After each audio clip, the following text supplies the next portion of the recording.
আমনে আর গাড়ি আটকেছেন কিনলে? তোমার গাড়ির কাগজপত্র দেখাও। এটা আঙ্গো এলাকা, এনে গাড়ি চালাইতে কোনো কাগজপত্র লাগে না।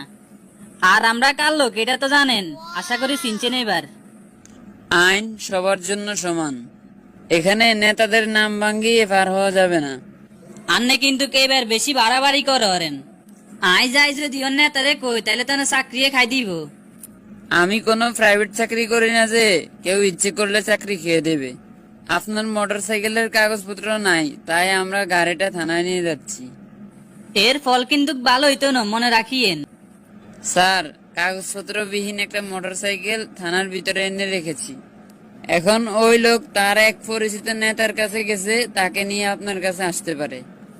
আচ্ছা ঠিক আছে, তুমি এটা নিয়ে চিন্তা করো না, আমি বিষয়টা দেখতেছি। কিসে রে, কিয়া কইবি নি? নেতা, আমরা আন্নার লগে রাজনীতি করি,